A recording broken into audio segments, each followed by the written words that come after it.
Well, good morning, everybody, and welcome to our discussion, expected returns discussion for the month, just kind of our snapshot of things that are going on. My name is Mark Robertson. I'm joined here by George Mack in the back room, or is it Mackey? Mackie. George Mackey. Good morning, George. Good morning. Mark, it's been a little bit turbulent here of late, huh? Yes. I know Nikki's online here too. Nikki had sent me a note that Ollie's had actually dropped 20% since it was selected for the roundtable just a couple of days ago. So that's just a sample of things that are going on. I don't know about you, George, but I tend to look at those type of things, at least at a first glance, as opportunity. And I'm not an expert on Ollie's or by any means, but Cy is sure on one heck of a hot streak. So I kind of take that fairly seriously as a potential opportunity. I like Ollie's too. I think that would be it's a short-term event that's bringing the prices down, and that's the kind of thing that if you're interested in buying it or adding to it, now's a good time. Yep. So we'll probably be raking that over the coals here at either on Tuesday at our bull session or certainly sometime over the next month or so as we kick things around. But again, we're going to go through and take a look at Tin Cup, take a look at some portfolio-driven screening type stuff. You're encouraged to grab your favorite beverage. Mine happens to be a cup of coffee this morning. I have been burning the candle at both ends here lately, so I need a cup of coffee this morning. But again, welcome to all of you, and let's go ahead and get underway. Right, here's your reminder that everything we do here is about education. It's literally to demonstrate the philosophies, methods, and techniques of the modern investment club movement as championed by the National Association of Investors and Manifest Investing. We'll express some opinions here. We do try to remember that to disclose if we hold shares in a particular position being discussed. But please do your own homework and make your own decisions. We do try to keep this fairly informal. George is here with me in the back room. If you have a question or a comment, you can either raise your hand or enter a text comment in the questions tab on your control panel. We do hold a monthly roundtable. That's what we were just talking about. Ollie's was selected by Cy Lynch at the roundtable just on Tuesday evening, and Ollie's took quite a hit. Probably didn't miss earnings by very much, or whatever they did. Maybe they hiccuped and said something about the supply chain or something. But we do a monthly roundtable where we share our favorite ideas. And if you'd like to be added to the reminder list for that webcast, please send an email to ncavilla1@comcast.net. Any follow-ups to this session, please send an email to me, Mark R. at manifestinvesting.com. All right. Here's a quick look at the morning's agenda, and we're just going to touch on these a little bit. I want to talk a little bit about what I tend to think of as magic, and that's in honor of Joel Greenblatt's magic formula. With every passing day, I tend to be more convinced that it's actually the better investing or modern investment club movement approach to investing, the stuff that Greenblatt has done over the years, maybe with a little bit different slant, but we'll talk about that a little bit. America's Car Mart is an interesting company. I've done some cursory analysis on it and would encourage everybody to take a closer look. We'll talk about Wasatch as a source of ideas for small company investing, and do want to spend some time with Tin Cup. In fact, that's going to dominate the session this morning. It dominated my preps for this session because basically trying to place the Tin Cup portfolio in position to maximize stuff going forward, and we'll talk about that. And then if time permits, maybe I'll talk about the time I played Risk with Winston Churchill and Mark Twain. Here's a reminder that the review is appropriate, and again, this is something we've shared in the past, so we don't need to spend any more time on it. George and I probably will not be dancing for you. And then this is a quote from or something that had been shared by Matt Spielman, so I'm going to actually save this for him for a future topic. But it's just a quick reminder that I think it's true with children. I think it's also true with stocks that you can't expect the same things from all kernels, and they all seem to have their own time frame. It's just an important thing to remember that not all kernels, not all children, not all stock holdings are created equal, and you have to think of it that way. Right, here's a little bit of a preface to the discussion about Joel Greenblatt and this notion that the formula he has deployed for investing, I actually think is a form of the better investing approach. Why do I say that? Because he basically uses a couple of financial ratios and characteristics to narrow the playing field to excellent companies. And then he looks for superior return forecasts. And then he also kind of obsesses with trying to find those opportunities when they're near 52-week lows. One of the reasons I bring this up here tonight is for the roundtable session on Tuesday, I led off and I basically focused in on these companies that you see on your screen, attempting to identify companies that meet those criteria. Again, double-digit return forecasts, excellent quality rankings, the way that we look at the world of investing, and the projected return on value, which is very close to Joel's formula. We basically want to see those numbers equally strong and consistent or similar to the projected annual return, which should resemble the results of Section 5 from SSG influenced stock study. And then notice that with the relative strength index, some of those companies right down the middle are very attractively priced. What that means is they are potentially oversold and could be an opportunity to explore. The downside position is basically the position with respect to the 52-week low and the position between the 52-week low and the 52-week target price, the high price. So anything down around zero is trading near the 52-week low. And in fact, on the night of the roundtable session, those four stocks up at the top had dipped to a new 52-week low that very day. So that's why those are actually shown in red.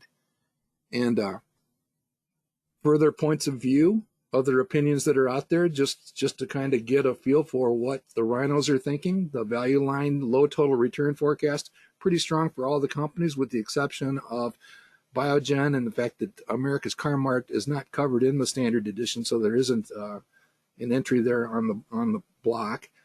But notice that Morningstar, with their price to fair value, again, anything below 100 is potentially on sale. So they see this playing a roster of companies as all fairly attractive. Notice that the analyst consensus estimates is also fairly similar to the Morningstar results, with the exception of Biogen. For whatever reason, the broader field of analysts that are covering Biogen feel that it might even be overpriced. So that kind of becomes a question mark. That's why it's circled in red. And those top three companies circled on the far right are just simply those that perhaps have a little bit of a tailwind. George, I know you've been a fan of British American Tobacco. Does that continue to be something that you are interested in as an opportunity?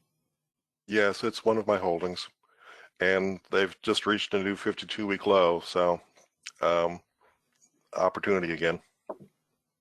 Yeah, and if we follow in the footsteps of Hugh McManus, he just simply redirects some investments that way and averages down.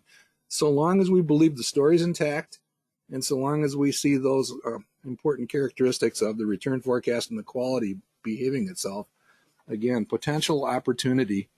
And I don't know about you guys out there, but it is one of the harder things for many investors to do, including me. When a company like that takes a dip, take for instance Ollie, whatever we bought it for Tuesday night, if let's call it $100 invested in Ollie is now worth 80. It can be a real challenge to bite down. And again, if the story is intact and if everything seems to be in order, to go ahead and invest more. It is a path to getting yourself in trouble if for some reason that reduction in forecast or whatever has merit. Okay, the paragraph down below, I'm not going to read it other than to point out that one of the things that Greenblatt teaches, as did Ken Janke, as does Hugh McManus, as do many people, the difference between the high and low on a calendar year basis for all of those companies is pretty massive when you really look at it. And that kind of comes back to what we're just chatting about. When these companies take a price dip, it really should not be regarded as risk so much as opportunity. And basically shopping near a 52-week low can be quite prudent. Upper right, that is the book that I would recommend if you want to dig in a little bit deeper to the magic formula and some of these concepts. Joe Greenblatt, again, professor at Columbia University. He also ran a hedge fund that had an extremely good track record over a decade of operation. So he walks the walk, and he has continued to do it. Now, you will also discover, if you do a little bit of Googling, that for whatever reason, the magic formula has cooled off over the last 10 years or so. So be prepared for that. I still believe that the concepts are intact, and we're going to actually do a little bit more research, more on that later. All right, let's go ahead and keep rolling. All right, let's talk a little bit about Tin Cup. Tin Cup has had quite a year. I'm most grateful. Doing cartwheels, snow angels, whatever, over the performance of Tin Cup over the last couple of years. It has had some mixed results here over the last year. Maybe a little bit of meandering when it comes down to the quality of companies, but pretty hard to argue with those results. They are kind of clustered up there right around 4 million. I think we've actually gone above and then broke back below 4 million at least 3 times. Hopefully we've done it for the last time, but we are percolating up at that level. The Sam Adams is simply because we're gonna add a sip of Sam Adams to the portfolio. And you can see the statistics down there, beating the market by 5 percentage points over the long term and doing pretty well versus a red hot market over the last 5 years also. Here's a look at the portfolio as of the end of November. And basically what it came down to is there's no real low par forecast on here. Micron Technology has actually done fairly well since we picked it up, but it's the only one with a single digit projected annual return. Nothing else that is really greatly troubling from top to bottom. You can see that America's Car Mart is among these selections and was considered for the best small companies also.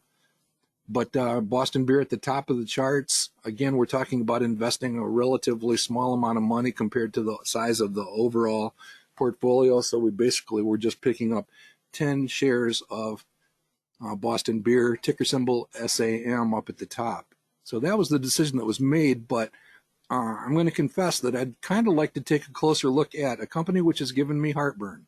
We talked about it briefly at the roundtable. It might have been after we shut down. It might have been in the green room or the Q&A afterwards. But Jazz Pharmaceuticals, with the merger that they've had, it's been really sluggish. I mean, we had an opportunity in fact, we thought about selling this company at 180 just a few months ago. And it's actually dropped back to 120. And, so again, the question is, well, why would you consider selling it, now that it's dropped down so much? That seems to be inconsistent. We basically teach that you challenge the companies at the bottom of this page, not the companies at the top. And I would say that's true, with the exception of that thing that we just talked about a minute ago. Is the story changing? Is the story changing? I don't know, but it's certainly something we can scratch our heads over. Here's a look at the situation at Jazz Pharmaceuticals. And basically, we were hoping that they would have a bit of a breakout from a long, multi-year plateau. That's a mesa, that's a whatever you want to call it. Up on the upper left, that's a 10-year look back on monthly stock prices. And you can clearly see that they had a Roman candle-esque run-up from 2012 to 2014. And this was pretty spectacular, but this is pretty much a trading range for several years. We were kind of hoping that some of the positive indications that were coming out back in this time frame were pretty good, and they actually had a pretty good run from 90 up to 180, following that correction back in March 2020. So they had been cranking away pretty good, but notice on the far right-hand side, and then it's enhanced for a closer look, looking back just over the last 6 months or so on the right up here, and you can see this is a pretty substantial speed bump going on there. And what basically seems to be happening, this is my opinion, the analyst opinion from Value Line is in the text down there, but whatever they expected to accomplish with the merger or the acquisition of GW Pharmaceuticals, it just doesn't seem to be falling into place, or even if it is falling into place, there's a perception that it's not falling into place as well as it should have. This is an interesting company. They have some powerful partners. They're working on some interesting areas, but it just simply doesn't seem to have a whole lot of momentum and doesn't seem to yet be jumping out of this. So I wouldn't, in a personal portfolio, I'm not sure I would take action on this. I'm just merely bringing it up just to say, here's an example of, is the story working out or not? Now, George, do you follow Jazz at all?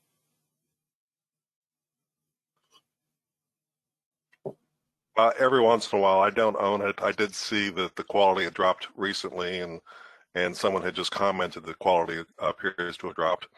In the comments? Yeah, in the comments. Yep, that's a good segue. They're reading ahead. Yeah, I mean, it's an Irish company, so we got to give the benefit of a doubt with our Irish pharmaceutical scientist. But yeah, it's definitely, for whatever reason, it's languishing. Here's a look at the situation with the company. And by the way, we're going to cover this in greater detail, but this is kind of a Greenblatt-esque look at a stock selection guide. And we'll talk about this in a little bit more detail. But we are talking about, with the update. Notice the update.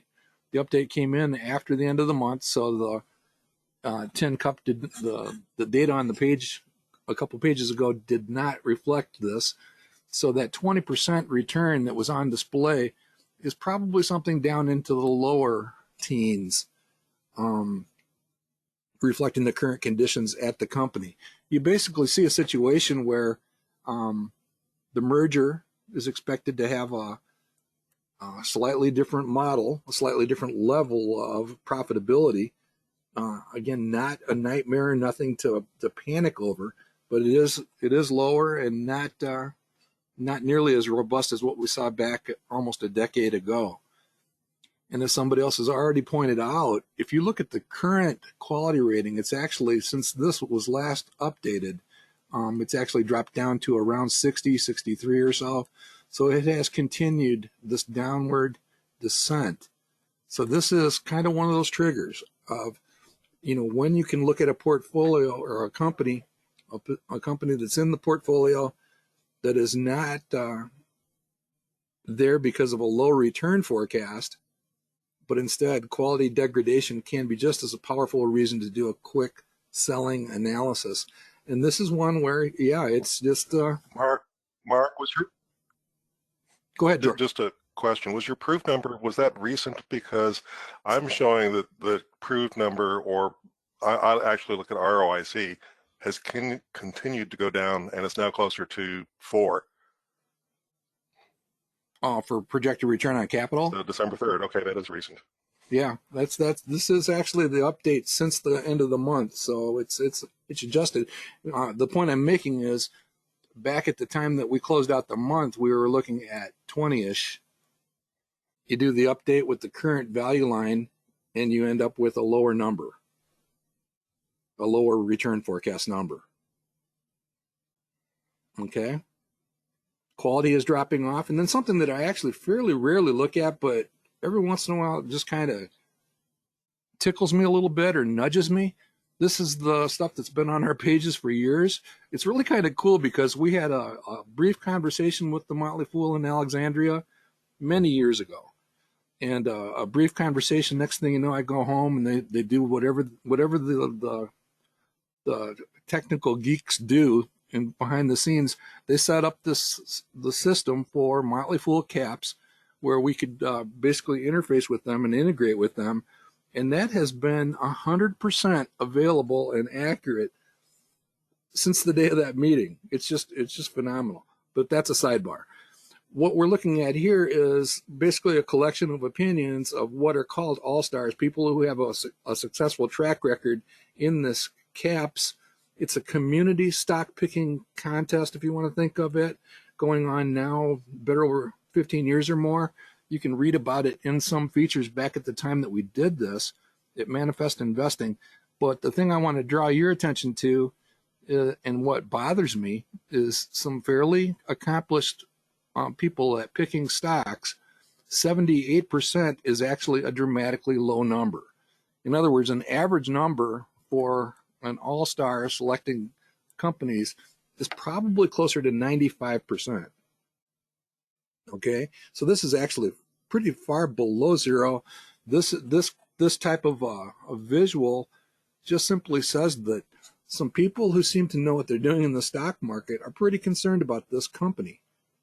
And it's something that I notice and basically dig in a little bit deeper. So that's what all that is for, from my perspective. And again, it's not something that I look at all that often. But if you are running an analysis of a company and you have a glistening, wonderful perspective, and you look here and you see that this number is, let's say, 50 or 60%, maybe you want to double back and see, is there something missing? All right. So with that, I began scratching my head about what might we switch out or switch into the portfolio if we were happen to take Jazz Pharmaceutical out of Tin Cup. And the screen on the upper left is basically just going out there and looking for companies that would be better from a manifest rank standpoint. Manifest rank is that combination of quality and return forecast or projected annual return. So I basically went out there and said, well, what companies out there in the realm of investing would qualify under those considerations?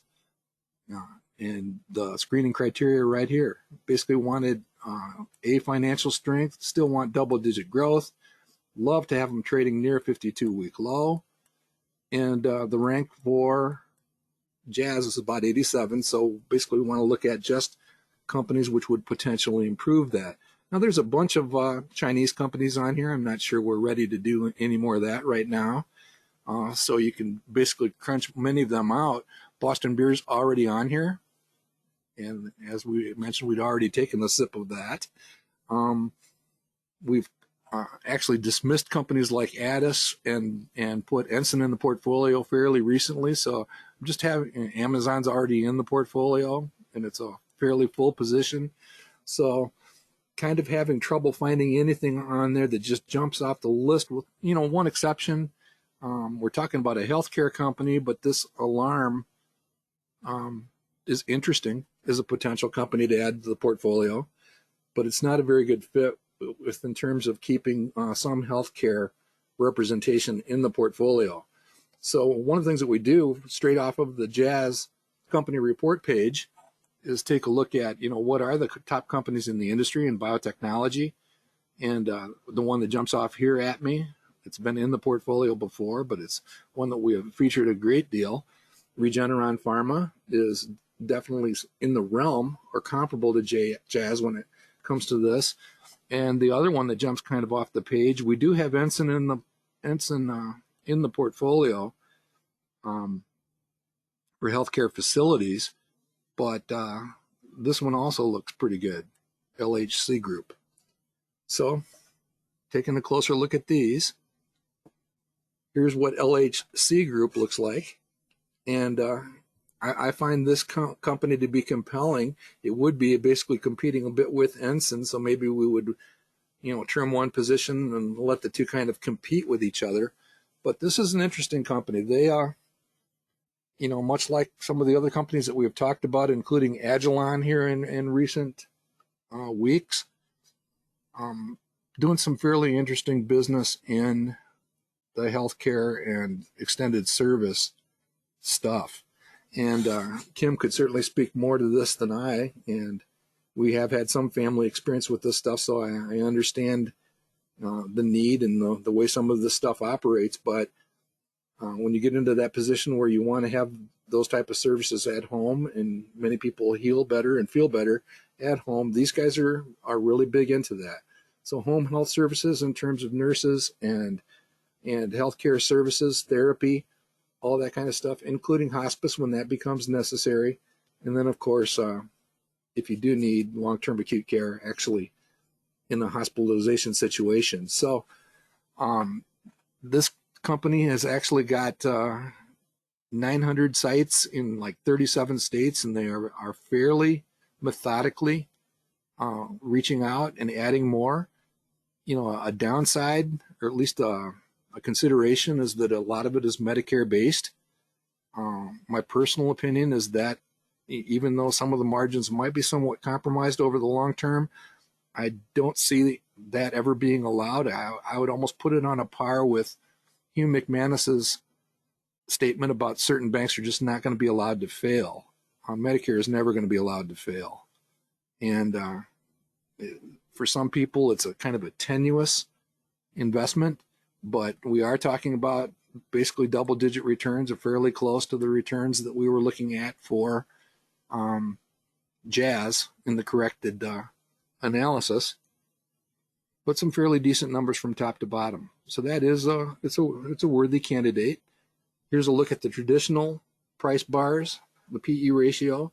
I do think this is probably an overheated situation, probably complicated by some of their merger and acquisition activity, but even more importantly, fairly consistent earnings trend over the long term. So worthy of consideration at best. Here's Regeneron. Again, no stranger. It's a roundtable holding. It's been in this portfolio from time to time. I like it as a demonstration of a company that has been quite opportunistic with respect to the current situation. In fact, you will notice that in the 2021 bullet point here, I've actually taken it off the trend. The reason I've done that is because it's basically been opportunistic, and it's an outlier. We're in a current year outlier. They're monoclonal antibodies that a bunch of family members and neighbors have been involved with the COVID crisis. They're basically providing that, and it's actually doing wonderful things. It's probably going to stick around in some way, shape, or form, and it will probably ultimately have some influence on these numbers. But for now, it's kind of off the charts, off the scale to the outlier side. These guys are also involved in a number of key areas, including skin cancer, macular degeneration, and things like that. I'm missing one, some of the skin care stuff. So they do have existing products, and it's quite a formidable company, and a company that we have, like I said before, it's a round table position. So again, decent return characteristics here, without getting overly ambitious on the sales growth side. Again, treating 2021 pretty much as an outlier and kind of looking beyond. I mean, there will be positive influences from the monoclonal antibody stuff, but over the long term, really decent looking picture from a profitability standpoint and the top line. Notice that they have nearly as much cash as they have in total liabilities. Really effective, attractive interest rate for what little long-term debt that they do have. A little bit up in the price range, but that has to do with the frenzy and the chasing of the bandwagon for the COVID opportunists. Morningstar has them a little bit overpriced, but one of the other things that we find very attractive is just this long-term trend on profitability, no matter how you measure it. So what I'm going to do is go ahead and thank Jazz for its service. I think we have a small gain in the position in the time that it was in the portfolio. Would have been bigger if we'd acted a few months ago, but that's 2020 hindsight. And basically divide the position proceeds from sale between LHC Group and Regeneron and add that to the 10-cup portfolio. Any comments or questions at this point, George? The only comment, and this is from the very beginning, is some cheering from Ardalex. Some cheering for Ardalex? Yes. They want Ardalex in the portfolio? Now, for those of you that I don't know. This was just, it was a go Ardalex. Oh, okay. Well, Ardalex is Ardalex, okay.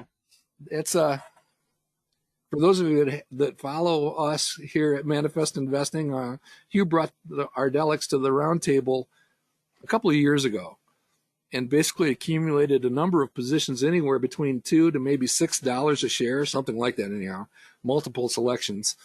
And it proceeded to go up to, I believe, 9. It maybe even broke into double digits. I'm blocking a little bit here. And then in one day went from $9 to $2 in a matter of minutes, in fact.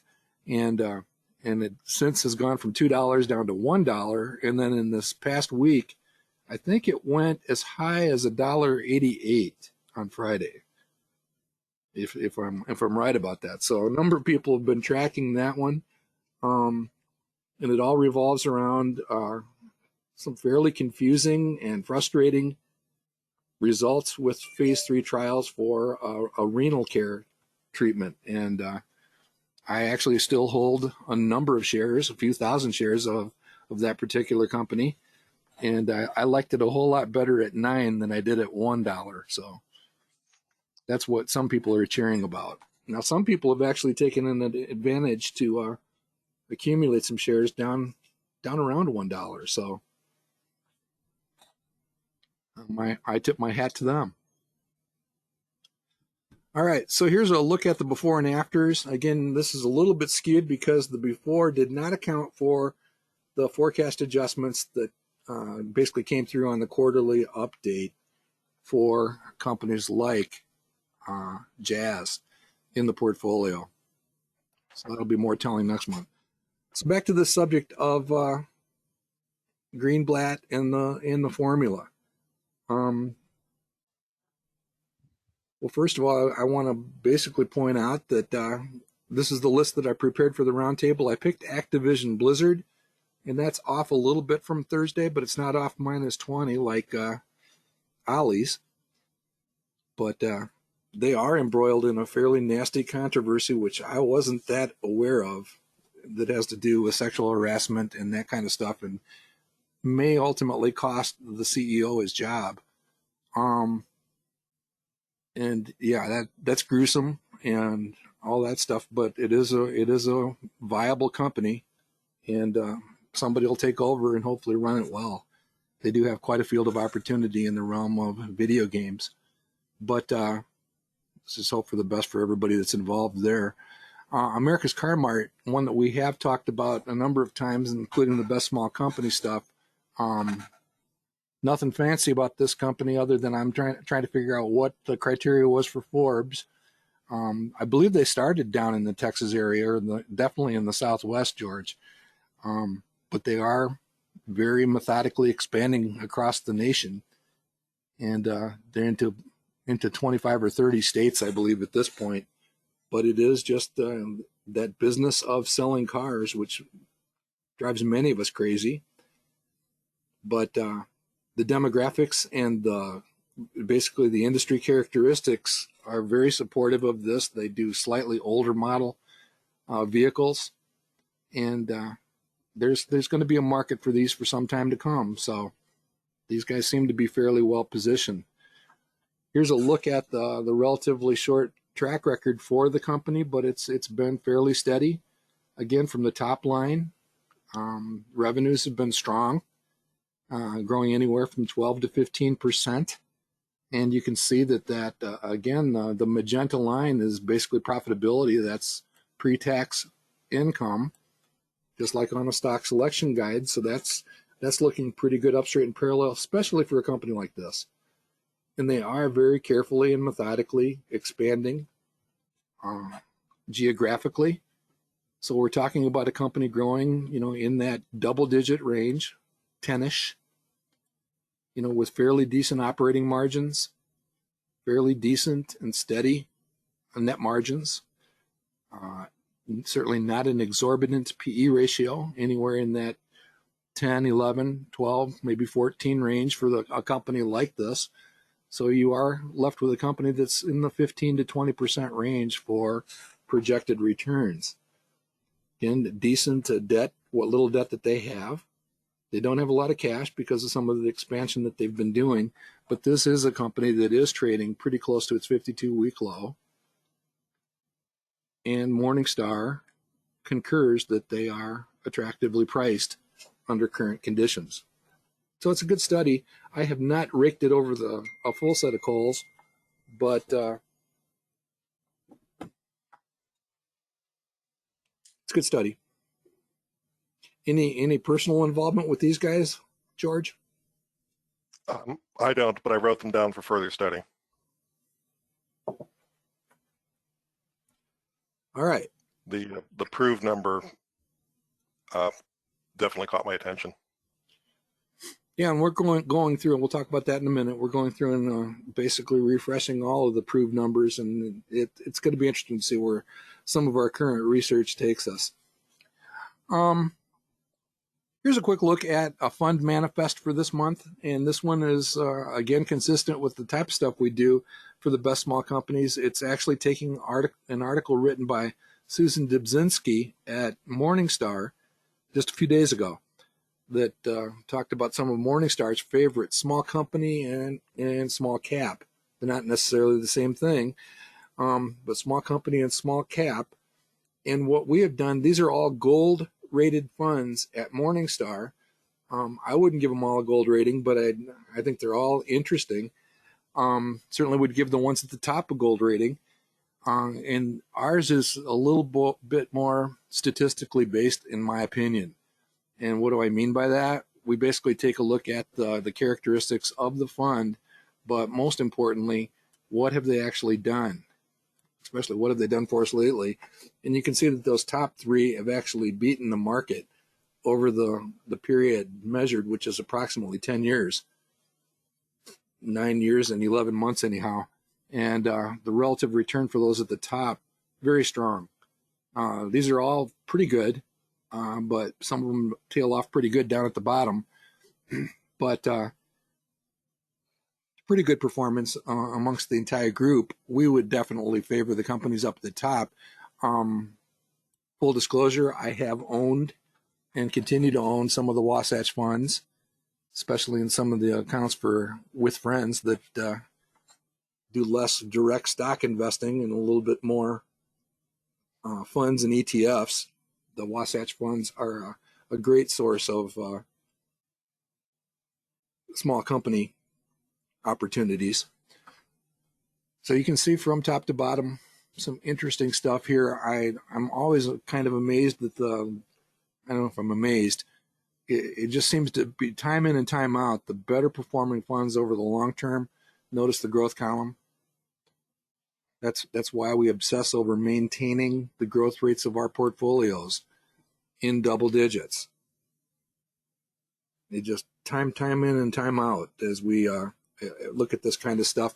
Notice that the ones up at the top, and this is kind of an interesting take-home point, the relative strength index for these funds up at the top suggests that they might be a little bit oversold these days. And I know that Brown Small Company has had a really rough go of it over the last year. One of the reasons driving that, we've talked about it before here, they have no financial sector exposure. So while the financial sector has been red hot, they missed that one. But they do that intentionally over time. So again, this list could be an interesting place to go looking for some ideas. I found at least a dozen new tickers that I need to dig into. This one just kind of floored me, that the projected return on value for this LSV small cap value institutional is quite high. So there's actually some new tickers on there that I want to take a closer look at. Kind of wish that minus 5.2 was a little bit higher, but again, as a source of ideas for potentially investable, actionable ideas, they're all good. Just to hammer the point home, that the one at the top is most like us, invests most like us, And from top to bottom, the Wasatch Growth, those are a lot of community favorites and companies that we are familiar with. So again, anytime a new company shows up in the holdings for this, we're going to run an analysis on it. It's just automatic. I mean, just look at the number of ones. Here's one that I owned and actually sold. I'm kicking myself for it. Yeti, the cooler people. But a lot of good ideas there for potential ownership. All right. Here's a quick look at the status of our best small companies 1 month in. We have had one change in the portfolio. We are this year going to keep track of the original 20 selections. We hold them from Halloween to Halloween. But for this year, we are adding an actively managed, I call it an extrapolation. We're basically just trying to implement the same type of selling disciplines that we apply versus many of our model portfolios. And in the case of eHealth, they basically dropped 30% within a week of Halloween. And we replaced eHealth with Pachira Biosciences. Pachira had been in the best small companies a couple years ago, so it's a return engagement for them. And so that has actually been done.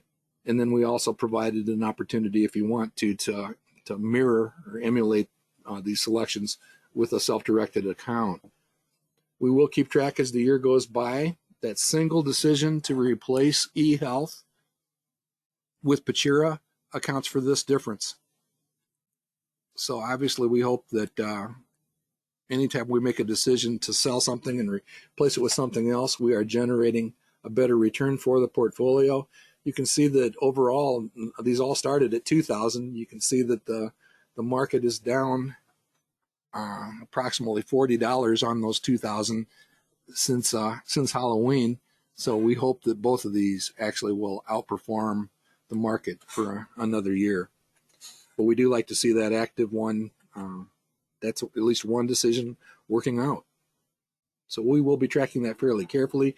You can actually follow along also with the dashboard, the link down there at the bottom.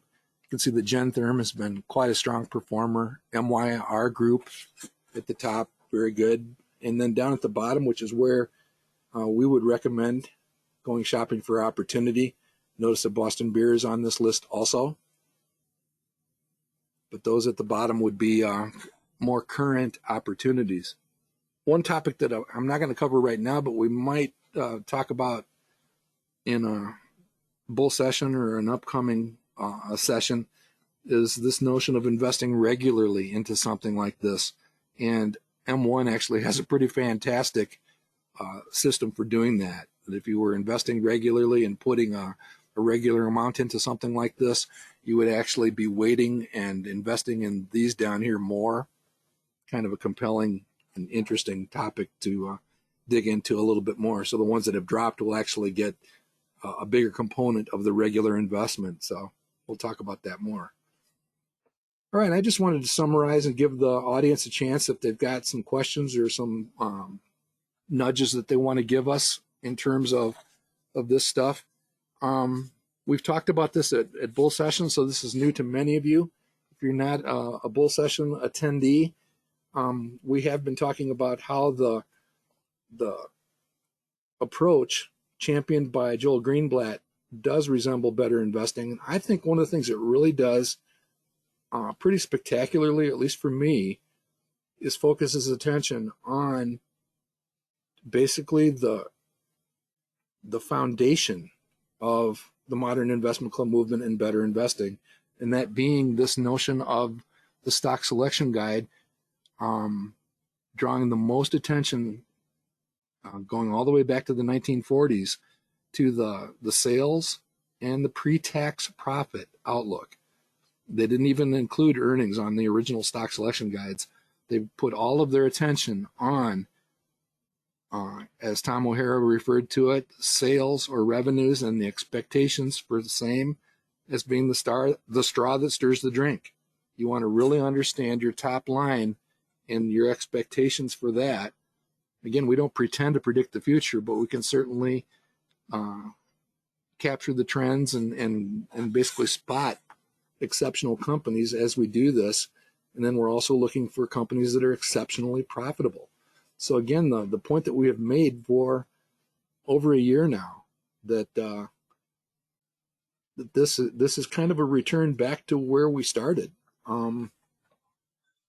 This notion of really placing a lot of emphasis on understanding the business model with respect to the top line and the pre-tax profit. And those are some of the talking points that we have used over the last year or so. So again, what we're talking about is some form of profitability, and it could be EBITDA or EBITDA or earnings before taxes, but we're always going to be talking about projections. That's what the stock studies are all about. So the projection flavor of all of those things, but a pre-tax income versus the enterprise value. And the formula for the enterprise value is on the bottom here. So you literally have, think of it as there is a PE embedded in here if you want to think of it that way, but it's not direct, it's more indirect. But we're also accommodating and thinking about debt and cash. And that can be a fairly considerable consideration. As you heard George just talking about, return on capital, same type of concept, same type of thing that Greenblatt talked about. So as we look at our companies, and you're going to see us go through a number of these on the Manifest Forum, as we go through the companies, you're going to see an awful lot of emphasis on this type of stuff. And what I find compelling is it takes the per share stuff out of it. One of the things that kind of is a little bit mystifying to relatively new investors and many investors in general is the fact that the sales line is not per share and the earnings is per share. So it's obviously influenced by buybacks. Well, what if you leave the per share thing out of it and just look at the income? So the pre-tax income over time, and you trend that, and you're basically back to what Nicholson was doing back in the 1940s and 1950s. And a fairly interesting thought about the whole thing. And the thing that I really like about it is we're not pretending to predict the future, but we can concentrate on the important cogs and nuts and bolts of any business as we look at this type of a picture with these type of numbers. And this is all you need to actually produce that number. And I'm going to actually put together a workshop where we go through these piece by piece and show you the calculation and where everything comes from. But it's pretty quick and pretty direct. Here's a look at the pictures for Stryker, including the traditional stuff on the right. So I really think that, thinking through this aspect of the business model analysis can be pretty powerful. We're going to spend a lot more time on it. All right. I would invite you to check out the article on, for my birthday is November 29th. Mark Twain and Winston Churchill were born on November 30th. So years ago, I wrote an article on Better Investing Magazine about playing a game of Risk with those two gentlemen. And no, it didn't really happen, but in my imagination, it certainly did. It was a lot of fun. All right, here's your reminder that we do put all of these sessions and our weekly sessions known as bull sessions, our monthly sessions known as roundtables are all available on the YouTube page. If you subscribe, you'll actually get prodded or nudged anytime new content is added. So consider subscribing and availing yourself of this. I think there's about 10 years worth of programs on that video list going back, including those successful investing conferences, which have a number of sessions on the projected return on value. So with that, George, anything jumping off the page? Any comments or questions? Someone had a question about Car Mart and had looked at the history on Yahoo, and apparently there was a history back to 87. So he was wondering whether there was something unusual about the way the company was organized, whether it was through a SPAC or anything like that. Well, maybe some form of a SPAC called by a different name, but the only reason this is perhaps short-cycled is that was the limit of the information available on Value Line at this time. They only went back to 2013 in their small and mid-cap edition. So could go back and maybe capture a little bit of what actually happened to the company back in 2008, 2009. That would be a great thing to at least be aware of. The other thing that I would do and recommend to anybody looking into the company would be to do some very macro analysis of what is the outlook for, what are we calling them now? Pre-driven cars. They're not used. So it's something like that. So actually take a look at that. Maybe we'll kick around some stuff on the Manifest forum with respect to that. Probably some good Fred data out there that might illuminate that a little bit. Anything else? No, that was it. The question queue is clear. Okay. One of the other things that I will be doing over the next month as we crank some of this stuff out is Ken and I have been scratching our heads over this. I want to go back and actually look at some projected return on value forecasts for a large number of companies and basically answer the question, how helpful might this be as we reconcile / audit our studies? Because I have a perception, hopefully it'll be proved out by the math, that it'll actually be a more reliable forecast. In other words, actual returns will correlate more strongly with the projected return on value condition forecasts. So it'll be interesting to see how that pans out. I have a pretty strong hunch that it's going to be pretty supportive and pretty promising. All right. So with that, we'll let everybody get to their weekend. Any other closing thoughts, George?